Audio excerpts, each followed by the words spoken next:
ጥያቄ ይጠይቃል። ምን ይላል? ጠንቋይ ቤት ሄዶ የሚያውቅ አሁን ላይ ስህተት መሆኑን ያወቀ የተጸጸተ እንዴት ይታያል ይላል። ከተጸጸተ አላህ ስብሓነሁ ወተዓላ ይቅር ይለዋል። አላህ በቁርአን ላይ ሲናገር ምን ይላል? ወኢኒ ለገፋሩ ሊመን ታበ ይላል። ወደ እኔ ንስሐ ላደረገ ወይንም ወደ እኔ ለተመለሰ እኔ ንስሐውን ተውበቱን እቀበለዋለሁኝ ብሎ ተናግሯል። በሌላ ቦታ ላይ በሱረቱ አልማኢዳ ላይ ምን ይላል? ፈመን ታበ ሚን ባዕድ ዙልሚሂ ወአስለሐ ፈኢነላሀ የቱቡ ዐለይህ ኢነላሀ ገፉር ረሒም ይላል። በኃጢአት ነፍሱን ከበደለ በኋላ ከዚያም ራሱን ያስተካከለ ወደ አላህ ንስሐ ያደረገ አላህ ንስሐውን ይቀበላል። አላህ መሐሪና አዛኛውን አምላክ ነውና ይላል። ነቢያችን ሰለላሁ ዐለይሂ ወሰለም ሐዲስ ላይ መን ታበ ታበ አላሁ ዐለይሂ አሉ። ወደ አላህ ንስሐ ያደረገ አላህ ንስሐውን ይቀበለዋል፣ ይቅር ይለታል ብለው ተናግረዋል። በሌላ ቦታ ላይ ሐዲስ ላይ ነቢ ሰለላሁ ዐለይሂ ወሰለም ምን አሉ? ኢነላሀ የቅበሉ ተውበተል ዐብዲ ማ ለም ይገርግር አሉ። አላህ የባሪያውን ንስሐ ይቀበለዋል ሰከራቱል መውት ላይ እስካልደረሰ ድረስ አሉ። በሌላ ሐዲስ ላይ ነቢዩ ሰለላሁ ዐለይሂ ወሰለም ምን አሉ? ባቡ ተውባ መፍቱሕ ሐታ ተጥለዐ ሸምሱ ሚን መግሪቢሃ አሉ። የንስሐ በር ክፍት ነች ፀሐይ ከመጥለቂያ ቦታዋ እስክትወጣ ድረስ አሉ። እስከ ትንሣኤ ቀን ድረስ ማለት ነው። እሺ፣ ሌላው ወደ ጠንቋይ ቤት መሄድ በጣም ከታላላቅ ወንጀሎች ነው። ምናልባትም ከእስልምና ሊያስወጣ ሁሉ ይችላል። ወደ ጠንቋይ ቤት መሄድ ነቢ ሰለላሁ ዐለይሂ ወሰለም አጥብቀው ከልክለዋል። ነቢያችን ሰለላሁ ዐለይሂ ወሰለም ሐዲስ ላይ ምን አሉ? መን አታ ዐራፈን ፈሰአለሁ ዐን ሸይኢን ለም ትቅበል ለሁ ሰላት 40 የውመን አሉ። ወደ ጠንቋይ ቤት በመሄድ ስለሆነ ነገር የጠየቀ ሰው ባይቀበለውም እንኳን የ40 ቀን ሶላቱ ተቀባይነት የለውም ይሄ ሰው አሉ። አንዳንድ ሰው ለምሳሌ ጥንቁልና ለመማር ሊሆን ይችላል። እስኪ እንዳው እጣ ፈንታዬን ባላምንበትም እስኪ ልወቀው ብሎ የሚሄድ ሰው ሊሆን ይችላል። ባያምንበትም ልብ በሉ፣ ይህ ሰው 40 ቀን ሶላቱ ተቀባይነት የለውም። እሺ፣ ያ ጠንቋይ የተናገረውን እውነት ነው ብሎ አምኖ ከተቀበለስ ይሄ ካድ ይሆናል፣ ክዷል። ነቢዩ ሰለላሁ ዐለይሂ ወሰለም ሐዲስ ላይ ሲናገሩ ምን አሉ? መን አታ ዐራፈን ፈሰደቀሁ ቢማ የቁል ፈቀድ ከፈረ ቢማ ኡንዚለ ዐላ ሙሐመድ ሰለላሁ ዐለይሂ ወሰለም አሉ። ወደ ጠንቋይ ዘንድ በመሄድ ስለሆነ ነገር ጠይቆ ያመነና የተቀበለ ሰው የጠንቋይ ንግግር ያመነና የተቀበለ ሰው በእኔ ላይ የተወረደውን ክዷል አሉ። ለምን ከተባለ የሩቅን የሚያውቀው አላህ ብቻ ነው። ይህ ጠንቋይ ደግሞ የሩቅን ያውቃል ብለን ካመንን ለአላህ ብቻ የሚገባውን ስልጣን ለዚህ ሰው እየሰጠ ነው ማለት ነው። አጋራን፣ ሽርክ ሰራን ማለት ነው።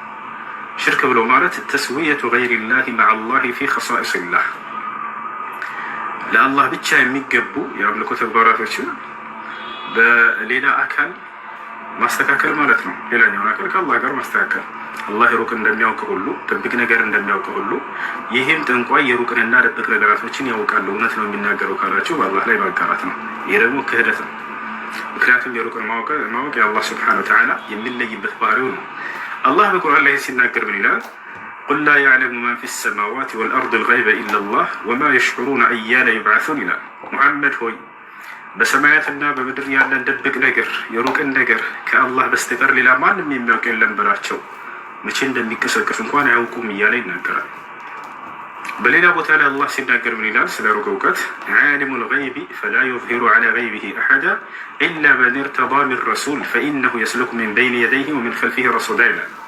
የኔ የሩቅን አዋቂ ነኝ አለ። በሩቅ እውቀቴ ላይ አንድንም እንኳን አላሳውቅም ከመልእክተኞቼ የወደድኩትን ሲቀር አለ።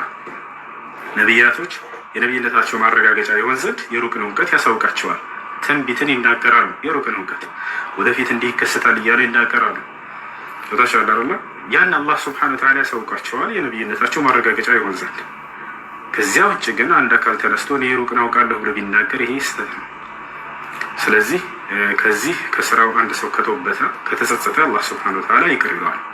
ነቢያችን ሰለላሁ ዐለይሂ ወሰለም እነደሙ ተውባ ነው፣ ጸጸት አንዱ የተውበት ክፍል ነው ብለው ተናግረዋል። ይህን ይመስላል።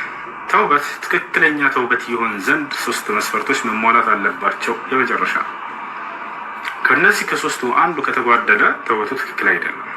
3ቱም ሊሟሉ ይገባል። አንደኛው መስፈርት ምንድን ነው? አነደም ዐላ ማ መዳ፣ ስላለፈው መጸጸት። ሁለተኛ አልኢቅላዕ፣ አሁን ላይ እርግፍ አድርጎ ያን ወንጀል መተው። ሶስተኛ አልዐዝም ዐላ ዐደም ልዐውዳ ኢላ ዛሊከ ዘንብ አለዚ ወቀዐተ ፊህ፣ ወደዚያ ወደ ወደክበት ወንጀል ዳግም ላትመለስ መወሰን። ይሄ ነው። ስለዚህ የመጀመሪያው መጸጸት ነው ባሳለፍከው በዚያ። ሁለተኛው ደግሞ አሁን ላይ እየሰራህ ከሆነ እርግፍ አድርገህ መተው ነው። ሶስተኛ ደግሞ ወደዛ ዳግም ላትመለስ መወሰን ነው። أسأل الله سبحانه وتعالى يوفقني وإياكم للتوبة النصوح. السلام عليكم ورحمة الله وبركاته. السلام عليكم. عند እህታችን እስከ ጥያቄ ትጠይቃለች። ምን ትላለች? እሱ ባላ ተለፈ ጀነት አሁን ሰው ሲሞት ጥሩ ስራ ካለው ጀነት ይገባል ወይንስ የቂያማ ቀን ነው የሚቀሰቀሰው? የጀነት በር የሚከፈተው የቂያማ ቀን ነው ወይ? ሰዎች ከሞት በኋላ ነፍሳቸው ሩሃቸው የሙስሊሞች ወደ ገነት እንደምትሄድ ነቢያችን ሰለላሁ ዐለይሂ ወሰለም ሐዲስ ላይ ተናግረዋል። አርዋሑል ሙእሚኒነ ፊል ጀና ብለዋል። የሙስሊሞች ነፍስ በገነት ትኖራለች ብለዋል። እስከ ዘመኑ ፍጻሜ ድረስ እስከ ቂያማ ቀን ድረስ። አላህ ሱብሓነሁ ወተዓላ የካዱ ሰዎች ደግሞ የቀብር ቅጣት አለባቸው። ያ የሙስሊሞች ነፍስ የዓለሙል በርዘኽ የቀብር ህይወት አላት። በዚያ ላይ ነፍሳቸው ደግሞ እንደፈለገች በጀነት ውስጥ እንደምትበር እንደምትኖር ሐዲስ ላይ ተናግረዋል። ስለዚህ ሙስሊም ከሞት በኋላ ቀጥታ ወደ ጀነት እንደሚሄድ ነብዩ ሰለላሁ ዐለይሂ ወሰለም ቃል በቃል ተናግረዋል። አርዋሑል ሙእሚኒነ ፊል ጀና የሙስሊሞች ነፍስ በገነት ትኖራለች ብለዋል። ያ በነፍስ ደረጃ ማለት ነው። ሌላው ነገር የውመል ቂያማ የሰው ልጆች ከቀብራቸው ዳግም ከተቀሰቀሱ በኋላ የቂያማ ቀን በነፍሳቸውም በስጋቸውም የዛኔ ነው ጀነት የሚገቡት። ስጋ ሲባል እንደ ምድራዊ ስጋ አይደለችም።